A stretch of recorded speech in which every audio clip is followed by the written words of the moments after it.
What's up, guys? How's it going? It's John, Gamester81. It has been a while since I've uploaded a video on this channel. I'll explain why here in a second. So I want to give you some important updates, kind of what's going on in my world, to kind of keep you guys in the loop. And because I have been kind of away from the camera the past month or so, it has given me some more time to play games, which I definitely love. And so I want to share with you guys here in a second what games I've been playing. I'm really curious what you guys have been playing as well, so please leave a comment below. Definitely love checking that out.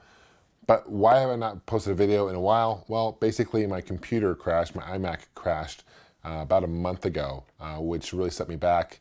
I was not anticipating that. I lost everything. The hard drive was not salvageable, which is a bummer. I did keep it though. I'm gonna take it to a good friend of mine, Kirk, and hopefully he can extract some of the stuff on there.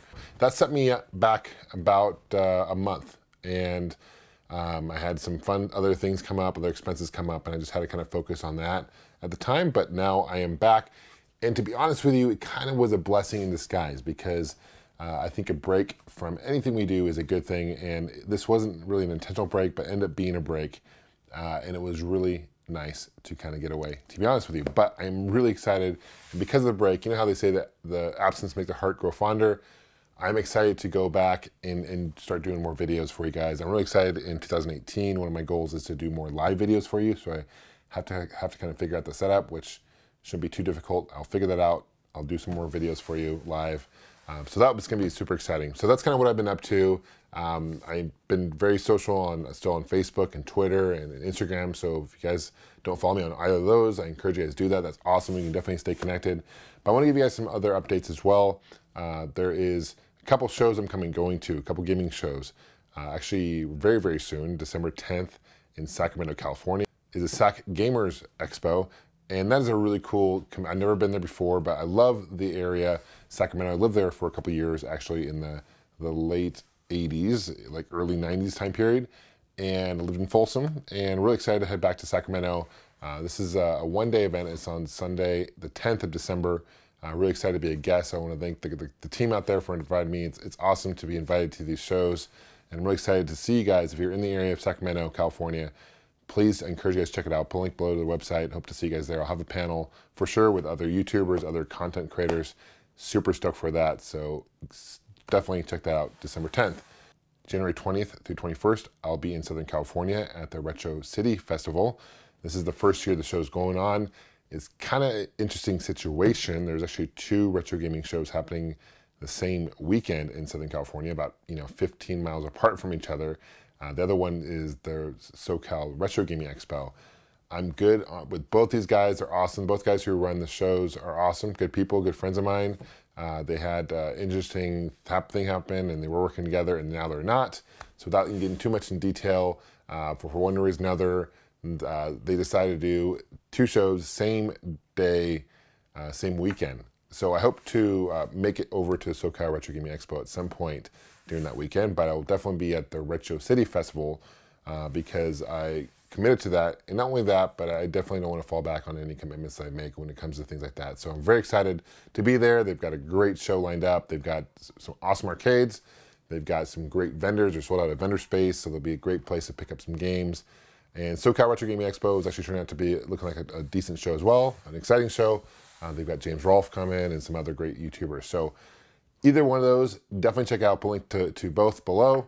I'm not picking favorites or anything like that, but I'm definitely excited to check them out. Also, what's going on in my world, there's a really cool movie project happening, and it's actually wrapping up. As of doing this video, it's about 2 or 3 days left, and it's going to be called Max Reload and the Nether Blasters. It's coming out. It's an independent film, and what's cool, it stars really cool actors you may know. It includes, I don't recall his name, but the guy from Heroes, who's also in Star Wars, which recently, I'm sure you recognize him. Kevin Smith is also going to be in this film. Cineforge, I know the guys who run this, who are producing this, Cineforge, good guys, gotten his team over there, and they give me an opportunity to read the script. I've read the script a while ago, fell in love with it. If you've read the book Ready Player One, it's very similar in kind of style, where it's taking place in modern day, but there's a lot of retro focuses. And the basic premise of this film is basically there's an old ColecoVision cart, which I love ColecoVision. It's one of my favorite consoles. So just the fact that itself, that's involved, that's awesome. but it's super rare, it's found, and it's evil. So when whoever plays this game turns into like a zombie style character, and there's more to it like that.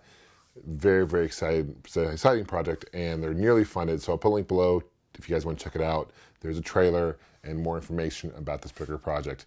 As far as games I've been playing quite a few games in the absence of doing videos for you guys. Playing Cuphead a lot. Love Cuphead. I'm about 13 hours into it, which is probably a lot more time than most people take to play it. This game, I'll be honest with you, is one of the hardest games I've played. The positive to that, though, is any game I've played since Cuphead is a cakewalk. So super, super easy compared to this game. Some of these boss battles, if you like boss rush games, this is definitely a game for you. The first thing that people talk about, of course, the thing that stands out the most is the visuals. The gameplay is great. It looks like you're playing a cartoon literally from like the 20s and 30s. I love the style. Every boss battle is unique. And if the one thing I was kind of disappointed about the game is there's not enough run and gun parts. There's about 6 or so run and gun parts stages in the game, but most of it's boss rush. And these bosses, it's all pattern-based boss battles, extremely challenging. So I encourage you guys to definitely check it out on Steam, or if you have Xbox One, it's definitely worth the price to purchase. But I've been stuck literally on the last guy of the game, or last guy before the last guy of the game for about a week and a half, and I've played every night, and I just can't, there's a pattern to it, I just can't figure it out, but I will. When I do, it's gonna be awesome feeling, I'm sure, but right now I'm kind of pissed off about it.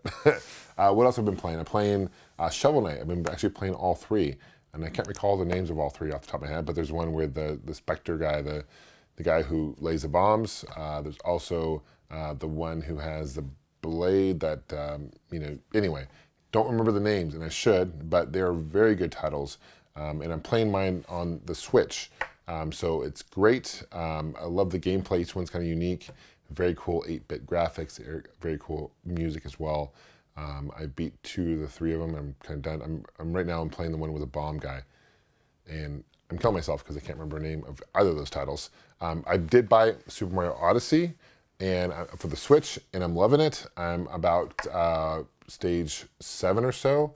And it's really entertaining. It's kind of like a throwback to Super Mario 64 for me. The goal is to really collect these like moons, and once you collect the moons, you can kind of pass each level. But one thing I really like about this game is the boss battles are awesome. They're very unique, and a lot of times you're using kind of their weapons against them. So for example, there's a situation where you're fighting Bowser midway through the game, and he has this hat with like boxing gloves, and you basically, what you can do is you use this hat and you can take over your enemies. It's a very unique new thing to Mario. I love that Nintendo's kind of going out of the box here, and it's definitely not your standard Mario game, but it has a lot of elements to Mario, which you'll love. So if you haven't checked it out, it's one of those games like when Super Mario Galaxy came out, it kind of really stood out as unique. This is the same thing. So definitely check out Odyssey. It's a must-own for the Switch, in my personal opinion. Fantastic game. I did purchase and I did complete the campaign for Battlefront 2, Star Wars Battlefront 2. I got on Xbox One, and it's actually a really interesting campaign. It takes place between basically the end of Return of the Jedi and kind of fills it in between when Episode 7 starts. It's a fairly short campaign. It took me about 6 hours to complete. You know, the voice acting is really good. The gameplay is great. The visuals great. I haven't played much of the multiplayer yet because I stink at multiplayer, first-person multiplayer. I get my ass owned a lot of times, but it's definitely, if you're a Star Wars fan, it's definitely, I'm really glad it's an upgrade from Star Wars Battlefront 1, the new reboot. I know a lot of people are complaining about the in-game purchases, and EA actually took those out. I purchased this after all that drama and stuff, and hasn't really affected me because I don't plan on buying anything, even if they were to come out with purchases. But it's a lot of grinding from what I hear. I would probably get this game on a discount if you can. So those are some games. Oh, I did get the new South Park, Fractured But Whole. That's a really fun, I beat the first one, Stick of Truth, when it first came out. And this is again like playing a South Park episode. Really funny, and it's an RPG. It's got a new battle kind of format, battle system to it as well, which works really, really well. And it's just so funny. The lines in this game are hysterical. So if you're a South Park fan, definitely want to check it out. I got that on the Xbox One as well. Those are some games I've been playing, some retro games I've been playing as well. I've been playing Wario World for the Virtual Boy. It's one of the best games on the system. It's a platformer featuring Wario. Really fun game. I've also been playing Sonic CD. Oh, and that's for the Sega CD.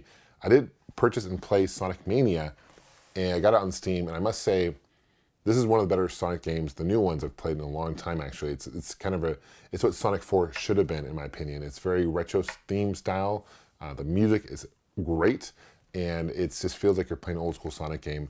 I haven't played the other Sonic one that came out. There's a no title Sonic title came out. I haven't played that yet, but definitely heard mixed reviews on that. Anyway, thank you for watching, guys. Thank you for subscribing. Those are some quick updates. Well, not really quick. I guess this is a longer video than anticipated, but those are some updates. What's going on in my world. I'll be back with some more videos shortly. We'll see you guys soon. Take care and game on.